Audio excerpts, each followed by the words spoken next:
Ba, ba, ba, ba, ba, ba, da. We are live.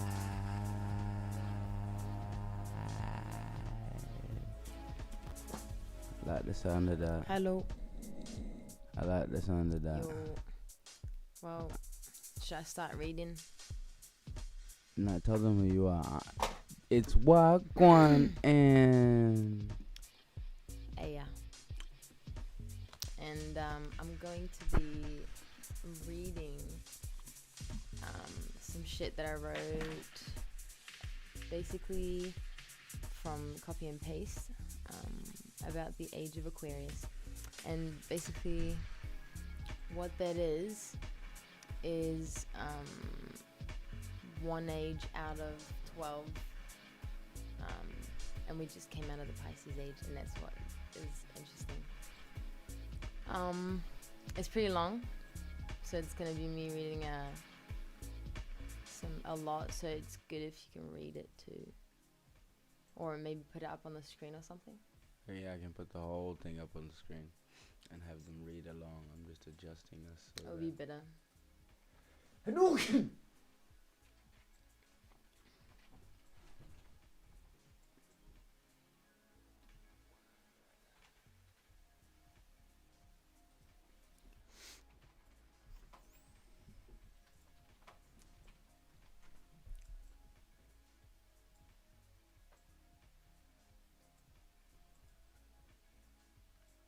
And so I'll just like research stuff during the read because they reference a lot, but you might not understand it. Yeah. Like or like anyone might not understand it. It's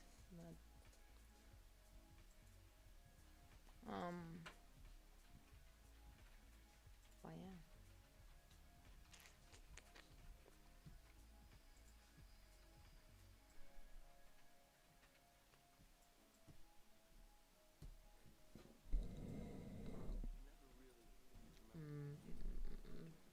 What?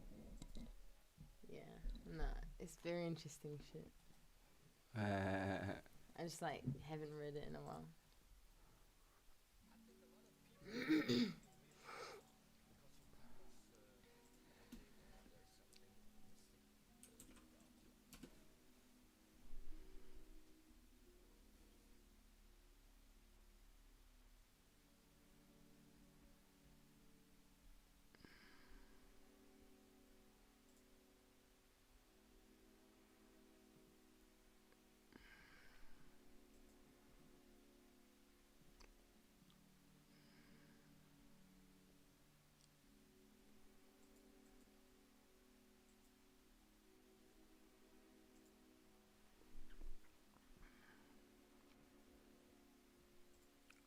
Look at what technology allows us to do. That's fucking awesome. Perfect, easy. Damn it, I did too much. Fucking hell. OBS is so hard to use. The fuck.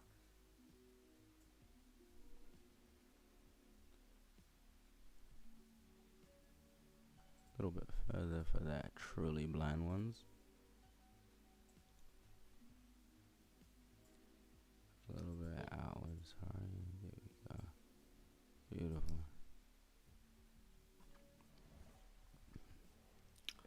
What the fuck is going on?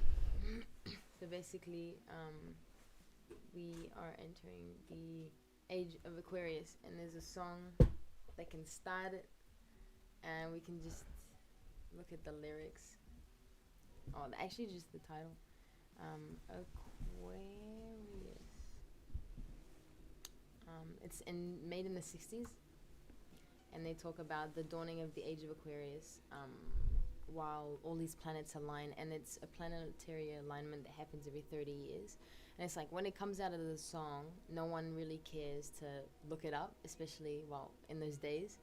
But I saw this video that showed how often that alignment happens, and it doesn't happen very often. And it talks about the dawning of Aquarius. And so at the beginning here it says, We have a push and pull between Pisces and Capricorn right now. One saying that time is a construct and nothing is real, and the other reminding us that time is very much the real deal and we must use it responsibly with the knowledge of the effect. Now, of course, some of us believe that we must have multiple lives on this planet or that we never really die. But you know what I mean when I say we have one life in this body. It's up to us how we use it. If we give our power to entities outside of ourselves, so jobs that we feel like we have to go to for fear of what might happen if we don't, or a set of rules given to us by our parents after we have become adults, then we also give away our power to change the course of our own lives. With great power comes great responsibility. We have both if we choose for it to be that way. So, Simone M. Matthews, 2011-2014, the birthing of the Golden Age. So this is copy and paste from this article. So global structure changes. In order for new humanity to birth, then the structures of the old humanity need to be dismantled and transformed to make way for the new. Pluto in Capricorn, which is from 2008 to 2024, is helping Earth to do just that. And so I'll look up the Pluto in Capricorn. Pluto in Capricorn. So Pluto moving through Capricorn represents a time when powerful forces previously seething under the surface, held down and out of sight, eventually erupt to transform what was, bringing major challenges, if not destruction, to the establishment and the system, structure, rules, and regulations that can serve, blah, blah, blah, blah. So you get the idea. So it's saying here that that's what's happening here. We're right and bang in the middle of that. Pluto holds the vibration of transformation, and Capricorn is a practical roll up the sleeves and get to work energy. Thus, we are in the process of making real and practical changes that will support this new cycle of global consciousness. What we are seeing, or will see more of on this planet, is the crashing of financial markets, the coming to justice of those who abuse their places of power, and the restructuring of our governments into global communities and services to all. So the global conjunction, 8-9 September 2040. So the conjunction, which is bunching together of 6 planets, all less than 10 degrees apart in the sign of Libra. The Moon, Mars, Mercury, Venus, Saturn, and Jupiter will dance together in the harmonious vibrations of Libra, representing the awakening and unifying of humanity into the Golden Age. This golden conjunction in September 2040 will be a time of joy, festivity, and celebration for our diversity coming together in unity. So, astrological ages as an accurate and effective model of history. So this is by another person, a different article by Robert Fitzgerald, The Astrological Journey, September, October 2009. So we're still talking before real shit started happening. We had 9/11, but it was still before it really went off. So imagine the world as it might appear from the perspective of an ant wandering on stage during a performance of Shakespeare's A Midsummer Night's Dream. All around you there unfolds a great drama, replete with exotic colors, sounds, and complex happenings. Yet because of your limited perspective, the meaning of it all escapes you. You can't comprehend the multi-layered significance of this drama, nor grasp how these diverse elements fit into the greater unfolding narrative being played out over several acts. Only by understanding that larger context can you truly see how those transitory events are integral facets of a broader pattern of meaning, a greater story. In a way, our own predicament is rather like that. We too find ourselves wandering across a great stage, that of history itself. To the casual eye, the events transpiring around us may seem like a chaotic jumble of random occurrences. A rocket carrying 7 crew members explodes in midair. A world leader finds himself embroiled in a foreign war. A new computer technology suddenly takes the world by storm. At first glance, there is a little to suggest such things possess any meaning or relation to one another. Yet our problem may simply be one of proximity. Perhaps we are simply too close to grasp what is going on. If only our perspectives were broad enough, perhaps we could recognize how these isolated events were actually facets of a much larger story. For the esotericists, an important key toward helping unlock that broader perspective lies in a concept known as the Great Ages. We presently find ourselves straddling the threshold between acts, as it were, between the Piscean and the Aquarius age. Like vast tectonic plates shifting deep within the collective unconscious, this epochal transition has already begun manifesting as a series of seismic changes throughout our world, as the forms of an older order make way for those of a radically new one. Will the coming era be a time of peace, love, and brotherhood, as some suggest, or will it instead bring about an Orwellian police state where men and women, so this is 2009, men and women are little more than cogs in a bureaucratic machine? As always, the truth will almost certainly be more complex than we expect or perhaps even imagine. It's useful to remember that some Piscean age which brought us Jesus Christ also brought us Torquemada and the Inquisition, not to mention evangelist Jimmy Swaggart. To help us make sense of these unfolding complexities, let us look briefly at a few of the key symbols and archetypal themes associated with both of these shifting eras. So, the age of Pisces, which basically the estimation, the real rough estimation, is from 1 AD to 2100 AD. So, and by rough estimation, I mean, they don't know if it's they don't know for a fact if it's 1800 or if it's 2800. Do you know what I mean? So it's really a matter of the dawn idea of when does the sun rise. Do you know what I mean? Or when does the dawn start is what I'm saying. It's does it start when it starts getting light, or when you start seeing the sun? What's the dawn of the fucking morning? And that's kind of the idea of it just kind of has to we just have to do it, it just has to take place. So the age of Pisces, so represented as this, and approximately finishing in 2100. For 2 millennia now, we have been under the influence primarily of the watery sign of Pisces. Among the manifestations of the Piscean age has been the rise of a global religion centering primarily on symbols of water. Baptism, walking on water, changing water into wine, and so forth. Indeed, for the student of astrological symbolism, Christianity offers a virtual motherlode of correspondence in connection with Pisces. For example, Christian scripture speaks extensively of fishermen, sympathy for society's outcasts, martyrdom, and the washing of feet, all traditional symbols of Pisces. One of the defining miracles of Christ's ministry was the feeding of the multitude with 2 fishes and 5 loaves of bread. More subtly, the eating of fish on Friday by Catholics is linked by some to the fact that Friday is governed by Venus, the planet that is exalted, i.e. attains its optimal expression in Pisces. Were such correspondences intentional on the part of the Church Fathers, or was their emergence purely synchronistic? Even scholars disagree on this point, so we may never know for sure. But either way, we can study these symbols for what they reveal about the archetypal dynamics of the time. Viewed as a whole, they tell us that humanity was learning to relate to reality and the divine through a more emotional filter. In its constructive aspect, this brought about a newfound element of compassion and faith in key segments of society, especially within the Christian world. Animal sacrifice was abandoned, and there arose a spiritual sensibility that spoke of turning the other cheek rather than the smithing of enemy. It was a shift from Roma to Amor, one could say. In a more negative vein, the same emphasis on emotionality ushered in a spirit of dogmatism and persecution within the emerging religions. Pisces is intensely concerned with matters of faith, but taken to the extremes, this can lead to zealotry, self-righteousness, and the urge to establish absolute guidelines for all to follow. At its worst, the Piscean age was an era of religious intolerance, when large populations were expected to show unquestioning allegiance to a monolithic belief system, as exhibited in much of Christianity and Islam during this time. One of the more striking Piscean symbols found in Christianity is its central image, the crucifixion. It is sobering to consider that for nearly 2,000 years, Western culture has defined itself largely in terms of an image of a man nailed to a cross, tortured in a most gruesome manner. Yet viewed archetypally, this singular seed image contains the best and worst of the Piscean legacy. On a negative level, the crucifixion expresses dark Piscean qualities like self-pity, masochism, guilt, and martyrdom. These traits reflect the ego-dissolving principle of water, but directed in a more destructive, self-abnegating way. In some respects, the Piscean age might well be called the ultimate age of neurosis.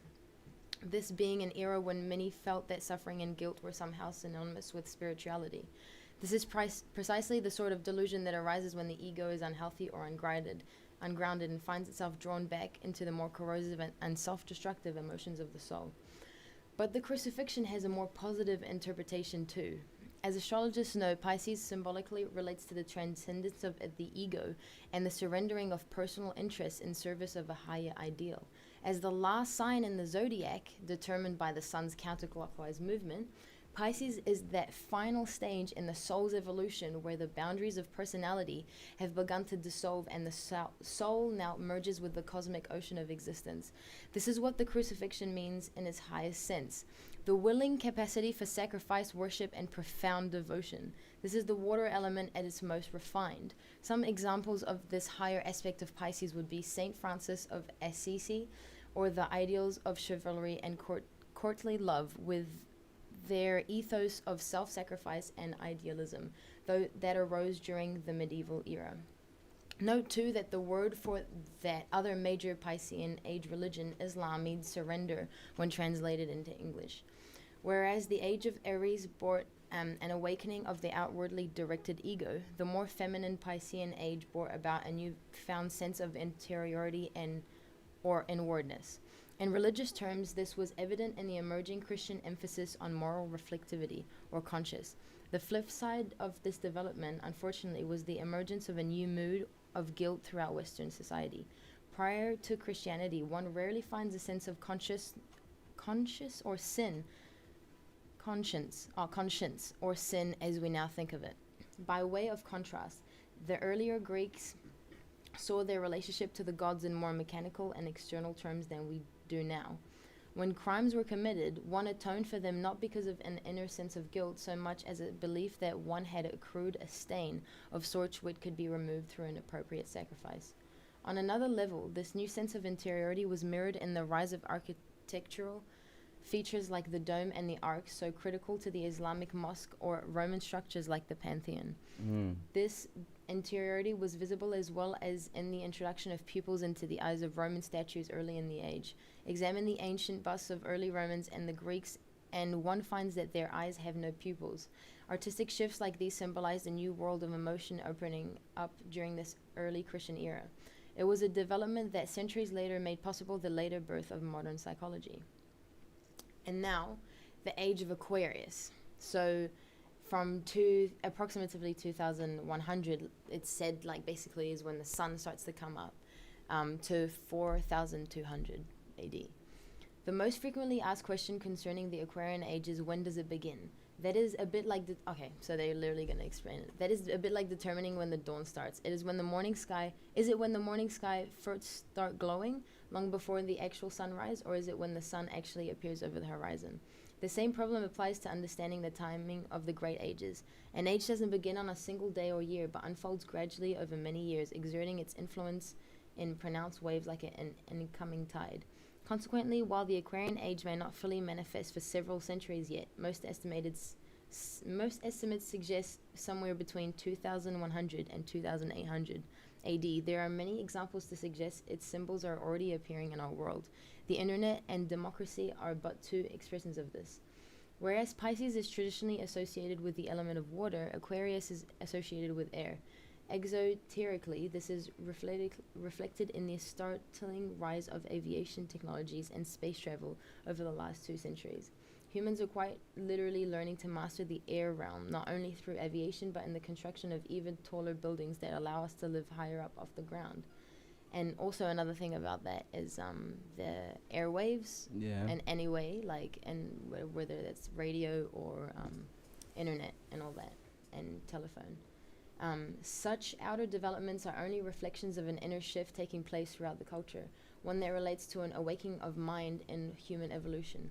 Understood symbolically, air is the medium through which we communicate our thoughts and ideas, and is the element most associated with rationality and thinking.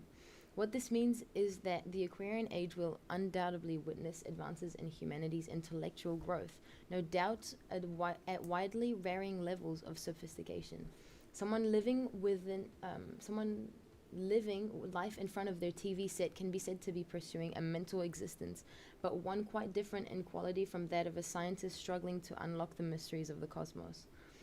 Terms like information superhighway or the information revolution are further examples of how the impending Aquarian influence has already begun to propel our world toward more mental values and modes of experience.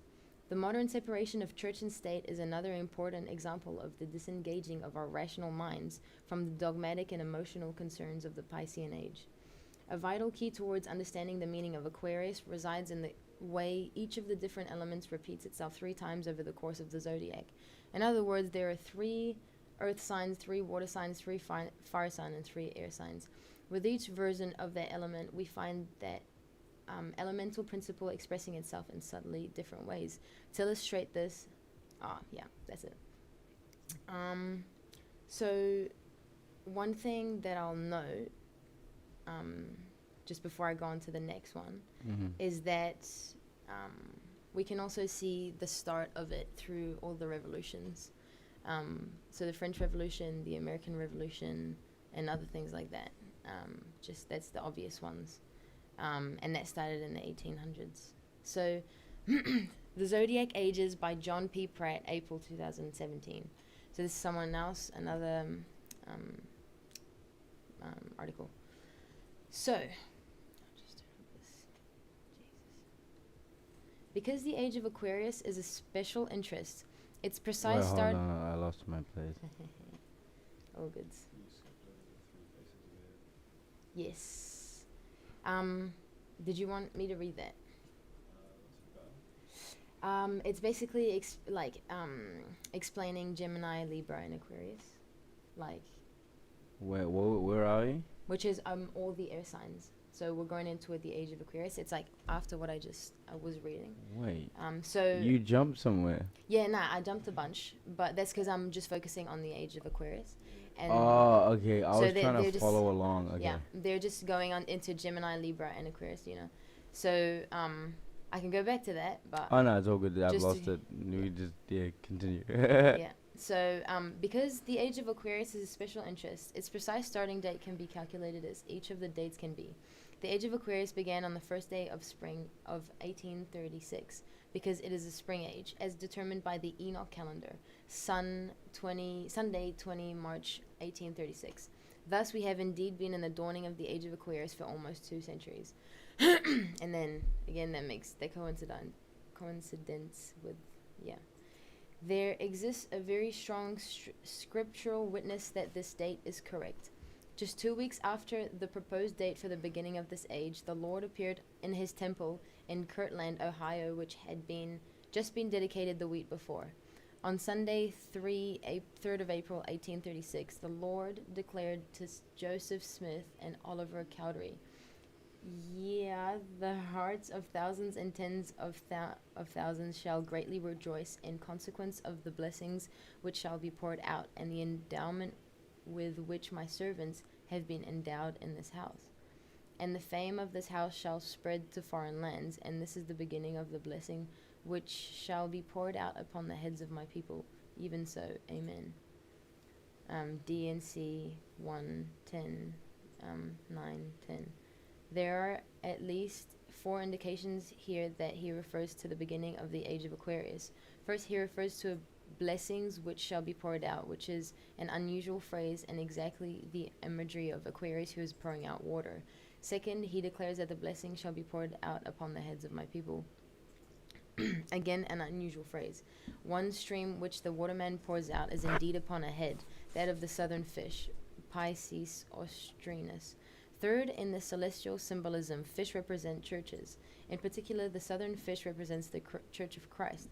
So that is also a match. Finally, he declares that this is the beginning of the time of that pouring out of blessings. That declaration was on a rare Easter Sunday on the Enoch calendar, as well as on our Gregorian calendar only 2 weeks after the proposed starting date. Taking those 4 witnesses together leaves virtually no doubt that the Savior was referring to the beginning of this age. So just to say, like, this is just copy and paste from like a religious article, but like that's the whole thing. Like I was like, that's good, because like it doesn't matter who's saying it, it's like the same fucking shit, you know. There is another scriptural witness which clarifies that one of the blessings to be poured out is knowledge. The Lord declared, as well might man stretch forth his puny arm to stop the Missouri River in its decreed course, or to turn it upstream, as to hinder the Almighty from pouring down knowledge from heaven upon the heads of the Latter-day Saints. Here again we have the unmistakable imagery of the Lord pouring out something onto the heads of the Latter-day Saints. What is it that he pours out? He pours out knowledge from heaven. That appearance in the Kurland Temple is taken as yet another compelling witness that the 72-year division have been made correctly, and also that the startling point of the constellation of Aquarius was restored correctly. So 72-year division, that just means that it's just like part of that division of 25,920 years is like the precession of the equinoxes. And when divided into 12, it's 2,100, I think. And when divided into something else, it's 72. So it is also taken as a witness of the authenticity of DNC 110, which was not generally known in the church until it was discovered in the official records of revelations received by the prophet Joseph. It was then added to the 1876 edition of the Doctrines and Covenants. The words of the Lord it contains could only have been written by someone who knew exactly when the age of Aquarius started and what its symbolism represented. It was excellent celestial witnesses that it is indeed an authentic revelation from the Lord. So, next one, different article, The Age of Aquarius Traits by Sandra Weaver, 2008-2014. So it would be the end of selfish desire and the beginning of selfless free expression of the soul of humanity. The radical social changes in the 1960s happened when the conjunction of the planet Uranus occurred. This is a planet ruled by the sign Aquarius in the coming new age. This event represents the changes needed for the age of Aquarius. The major part of the change began in 1987 at the time of the harmonic convergence. A transition began at this time heralding increased spirituality and harmony among people. The sign of Aquarius, so this is a quote, the sign of Aquarius into which sign our sun is now entering its three decanates, Saturn, Mercury, and Venus, bringing inevitable difficulty, illumination, and brotherly love. On the ordinary wheel, spiritually undeveloped man, in all outer affairs, Saturn controls, and we consequently find ourselves today in a state of chaos and trouble. But as far as the unconsciousness of the race is concerned, Mercury is becoming increasingly active. A steady illumination is taking place, and light is being thrown on all problems. Light on government and politics through experiments and the study of great and basic ideologies. Light on the material nature of the world through all the many branches of science. Light on humanity itself through education, philosophy, and psychology. This light is spreading down to the very darkest places in our planet and its many forms of life. And that's Esoteric Astrology by Alice Bailey in 1975. So what does the Christian tradition say about the age of Aquarius? Many feel that most of the human population will gain a deeper understanding of the Christian teachings. It will be a time of truly living instead of just surviving. We will have access to deeper knowledge, a knowing that we haven't been aware of in this era. This age is regarded as an intermediary preparation toward the Christ in the etheric plane, the new Galilee, the new heavens and a new earth to come in a future not identified with time. In the Aquarian age at hand, it is expected a great spiritual teacher will come through the school which works as a herald of this age in order to give the Christian religion impetus in a new direction.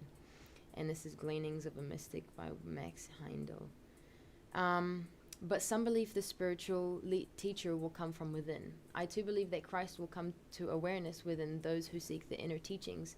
He has always been within us all, but we will be known innately by those who truly seek him with devotion. When the task of Saturn and of Mercury has been accomplished, then during the third decanate of Venus, which is the union of heart and mind, will usher in the long-hoped-for era of love, wisdom, of brotherhood, and of expressed brotherly relationships, opportunity, illumination, brotherhood. These are the gifts that Shambhala is planning to confer upon mankind during the Aquarian age. if man will but prepare for them, accept them, and use them. Only the future will make clear as man's reaction. Who's Shambhala? Shambhala. Let's look it up. Shambhala. In Tibetan Buddhist tradition, Shambhala is a mythical kingdom. Shambhala is mentioned in the Kalachakra Tantra. So it's like heaven. Yeah, I think so. Okay. Yeah. The Age of Aquarius, the Age of Revelation. The Age of Pisces and the Age of Aries are important in that since the Age of Aries, Mars things on Earth start going downhill, and we get the start of cycles of war which humanity has been living through. For the last 4 and a bit thousand years, the next age, the Age of Pisces, represents the fish and has been largely dominated by religion. Buddhism, Christianity, and Islam were all birthed during this age, and has been largely characterized by ignorance, slavery, materialism, persecution, and spiritual salvation. Also, the coming of Jesus marks the beginning of Piscean age and is associated with the fish, Pisces, or fisherman, and was born of a virgin, Virgo, the opposite of Pisces. The fish is also one of the main symbols of Christianity and is related to water, Neptune, and of the subconscious mind. The Age of Pisces is a period within the great cycle known to the ancients when evil or the dark side of humankind, human mind, controls civilization, and fear would be humanity's primary motivation to act. And yeah, the Age of Pisces has been all about money and greed. Remember, each of the planets has rulership over 1 or 2 of the zodiac signs, astrology/astronomy. And in the case of Pisces, it is ruled by Jupiter, Zeus, king of the gods, who for all his/its positives like optimism, expansion, jovial, temperance, splendor, glory, also have less desirable qualities. The negative side, concealment, and this is a fucking huge one, subterfuge, hypocrisy, sloth, gluttony, and Neptune is connected with Pisces, so is Saturn through the churches and religious bodies, law and profit. So, The Age of Aquarius by Janet Booth. So this is another one again. The Aquarius is the sign of the masses. It's associated with technology and computers, and it's a sign that rules astrology. As we head into the Age of Aquarius, astrology is now available to the masses via computers and technology. Many people assume the Age of Aquarius was in the hippie days of the late 60s and the early 70s, when that song, The Dawning of the Age of Aquarius, was made popular by the musical Hair. This is an example of how popular culture can confuse our impressions, and that is a fucking great point. Some people consider that we entered this cusp with the American and French revolutions, which kicked off the current trend of rulership by the masses, Aquarius, instead of by kings, Leo, the sign opposite to Aquarius. Some people say it was when man first set foot on the moon. A point that confuses some people is how Aquarius is the water bearer, but it's an air sign. I think this may help you understand. Think of how we can all breathe the air and share it, how sound waves travel through it so that we can communicate. The air element is about human interactions. It is also about thinking, and your breathing can affect your thinking, such as in meditation and yogic breathing. The water bearer is an ancient village. In an ancient village was the person who would bring you water if you couldn't go to the well to get it yourself. So he got around town, knew everybody's business, shared the news. Definitely an air function. The sign of Pisces is associated with faith and belief. A dominant force over the last 2,000 years is in the Age of Pisces has been Christianity, which early in its history was represented by the symbol of, what else, the fish. As we enter the Age of Aquarius, people's belief patterns are changing. Many no longer subscribe to the old religions, and lots of new religions are popping up. Also, many people are connecting to spirit in a direct way without being part of an organized religion. As an air sign, along with the scientific side, Aquarius has to do with communication and people coming together. The pervasiveness of technology in our lives and our global village of interconnectedness, electronically and otherwise, are essential components of the coming new age. So, yes, that's pretty much that about the Age of Aquarius. In terms of... Alright, now let's break it the fuck down. Yeah, I'm interested to hear what you think from hearing that. So can you give us a rough, talking about what are the ages? The ages. Yeah, tell people what do you mean when you say age is the age of, Okay. in terms of like, yes, we'll start from there. So the age of Aquarius is this 2,000 year period, right? And it is So 2,000 years is an age, or like 2,000 okay, yeah. years is an age. It's like that, and it's like divided into 12 because there's 12 signs. There's 12 constellations. That's why there's 12 signs. And what happens is that we're going really slow, like to go full tilt, like while going around, it takes 25,920 years. And so every time it takes us 2,000 years to face another constellation. So it, like right now, before it was like whatever, and then now it's this one, Age of Aquarius. But the thing is, like, the sky changes like very, very slowly. Like, that's the whole thing. It's super slow. And the thing that So that's the precession of the equinox. yeah, that's part of that.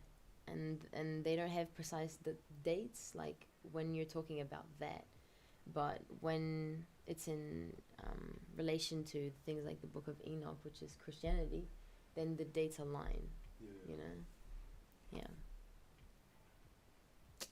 Okay, so what we were in the age of Pisces, Yeah. and give us in your words what the age of Pisces was in your words. So the age of Pisces was basically all those characteristics that were said in there, but basically an age of religious intolerance, basically, as they said. On the negative side, but on the positive side, it was the start of spirituality, because you had this spiritual figure that was like telling people, like, love everyone, like and all these things, like, and love your neighbor, and don't steal, don't kill people, you know. It's like these things of how to live spiritually and in relationship with each other. But what happened was, like, it just got twisted, and it has a negative side as well, which is that because of the emotional, like, that's the whole thing, like, with that what's it called, analogy to the ant on the stage, which is like when you're so close and you're just looking at things right now, it doesn't look like much of a structure, of a pattern, but when you look at it from really outside, like, these things happen within these time periods, and then fucking shit happens, and it's really characteristically something else, you know. And so that was the emotional times, pretty much, the age of Pisces, which was like, as explained. I just can't remember all the words they used to explain it. Okay, so what is like so what we're seeing in the last couple, how many years does it take to transition? Did it literally transition on Sunday, or is it transitioning over the course of time, like in terms of? So okay, so we're in the transition period. Yeah, so everything goes really, really slow. Basically, just think of it like that. Like, everything's just really fucking slow in terms of change as well, because of the system we live in. So, for example, changing laws and shit, like, basically, and making relationships to come together to do activism, like, stuff like that. It actually takes time, but in terms of the lifetime that we have, it's really short. And so, like, we don't see evolution, so everything's really fucking slow. Like, yeah. Okay. So, the age of Aquarius, in your words. So we've gone age of Pisces, where religious intolerance. Do you know what was before that? No. Fuck, I can't remember. So, Aries, it goes in reverse. So, Yeah. Aries, Pisces, Aries. Aquarius. The age of Aries. So that's when we had all the wars. yeah. Or the mindset of war and retribution. Yeah. Like, Because that was the Romans, eh? yeah, Romans, Greeks, Egyptians, like, whole bunch of things based around like a war-based premise. So we are now going into the age of Aquarius. So you go from war to religious intolerance. But spirituality at the same time. Yeah. So Like the beginning of religion. Yeah, the beginning of religion to the age of Aquarius, where we're now transitioning into being more Open-minded. open-minded. And the way to think about it is, if you think about it with your chakras, your top 4, in comparison to your to your bottom 3, are basically like, I don't know, like more uncontrollables. Your bottom ones are kind of more emotional, you know, and more instinctive. And your top ones, your mind and all that, that's more like higher, if you know what I mean. Yeah, hell yeah. And so that's the whole. Think about when you smoke your weed, where do you feel it? Yeah, exactly. Yeah. And when you do psychedelics as well, and like the third eye and whatever, like your brain is also in your brain. In your brain. Yeah, but yeah. They're like, that's kind of the comparison of that. Yeah. Okay, so like, what do you reckon in terms of like, the way it looks in our times, in terms of like what kind of stuff do you think we're gonna be like starting to see in the news? Is Donald Trump gonna get more powerful before he gets more open-minded? I don't know my shit like that. No. Like, what do you like reckon in terms of like? Do you reckon there's gonna be another war? No, I don't think so. And that's the whole difference about this, is because like that's part of the whole mindset of it. Is like that war is a thing in the first place. Like, why is war a thing? Because someone needs to lose and someone needs to win. Like, because someone needs to win. And there's also the mindset of competition, which is how we do our jobs. So it's like we got the same mindset that got us war, that also gets us our jobs. You know, that's literally the whole thing, and that's what the whole evolution has been. You go through the. It never changed. It never changed. Companies are just fake kingdoms. Yeah, exactly. Like resources. They just lie about it now. Yeah, everyone lies about what they are. It's like, exactly. You're not a company. You're not doing these things. You're just living in a feudal society, and we've been told, We do it all the time. Yeah, they're still waging wars and stuff, but just in different ways. Yeah. War started because someone didn't have enough food and someone didn't want to share, right? Yeah. Or some guy got shot, so everyone goes to war. I'm talking about like before guns. Oh yeah. Like you're a hunter-gatherer tribe and you're like, fuck, we didn't find any food, but that people over there have food. Yeah. Fuck it, we'll just rob them. Yeah. Roll them. But then now, like most wars are technological. Yeah. Like the last big war was Trump getting into office. Like that shit was fucked. Yeah, it's like a mind war now. Like, I don't know. Like, when you say, is there going to be another war? I don't think so, because we're just going to go to peace. We're going to fight it with peace. That's the whole point. Like, that's what Gandhi did, right? But like, how do we win? Like, in terms of like the other people want to shoot us. Yeah. No, I understand that. That vision, like that image. You know, it's like, it's pretty. I don't know, but the thing is, when you've got the. Guns with purchasing power.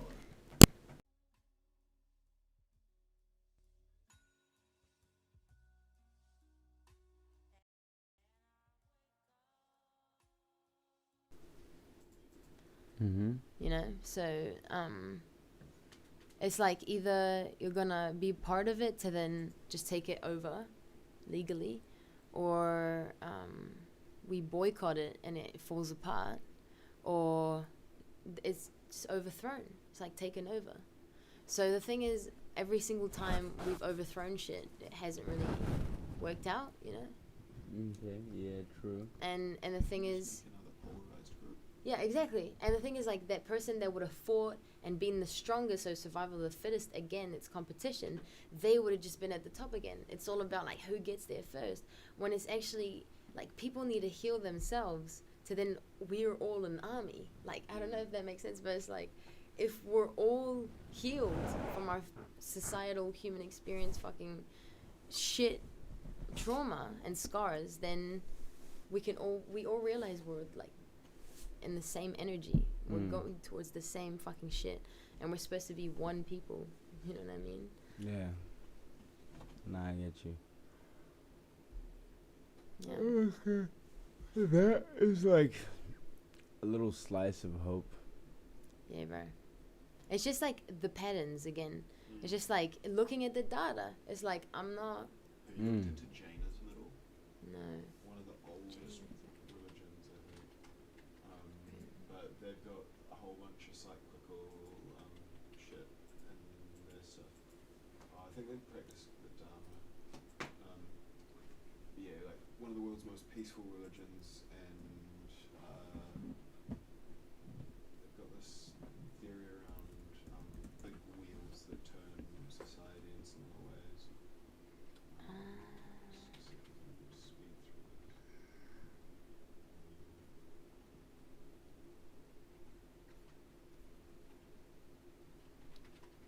Yeah. Yeah, and essentially that's like the cycle of all the ages. Dark ages, silver ages, and then golden ages.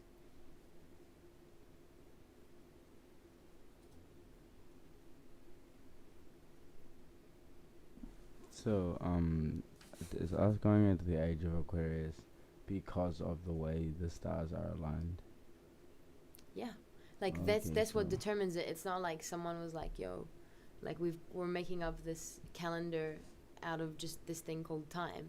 It's like, it's based on science basically. They look at the stars, they put it on a map, and then they, for thousands and thousands of years, and it's been documented, and they look at the documents, and then they look at history, and that's astrology basically. According to Jainism, time is beginningless and eternal. The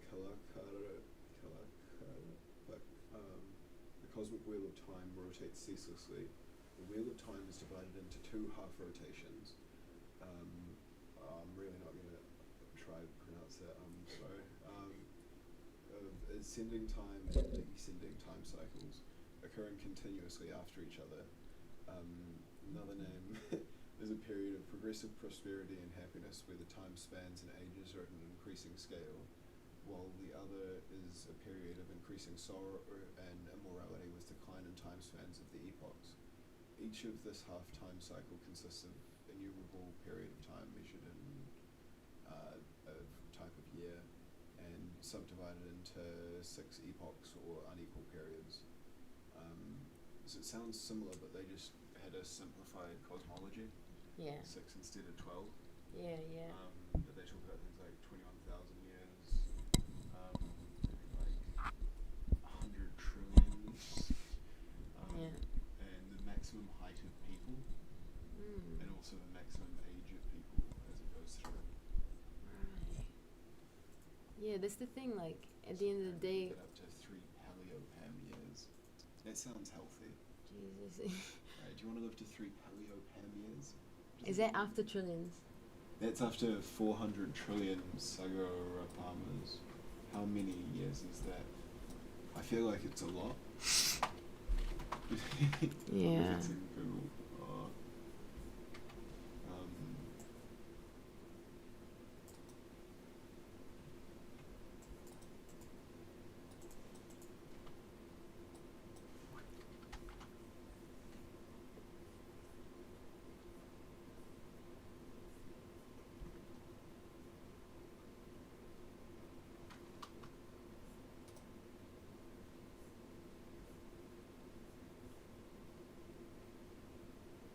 What?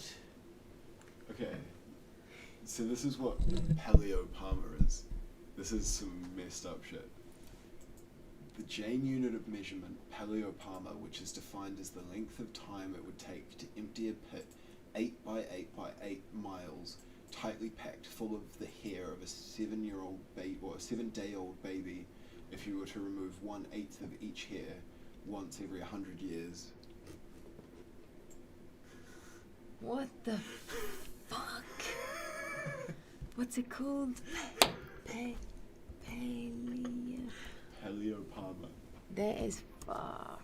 That's an interesting unit of measurement, I've got to admit It it. is a very interesting way of Okay, so measuring. what's a Slagaropalma? Why did they want that? But like, think about how that contextualizes three of them. Because that would have to be like...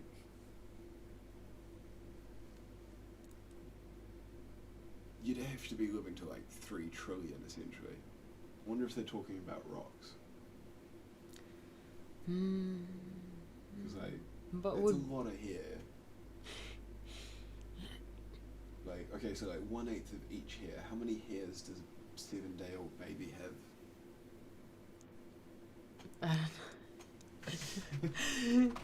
Some babies come out with a head full of hair.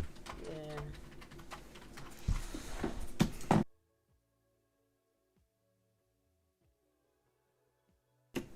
I'm gonna chop that up.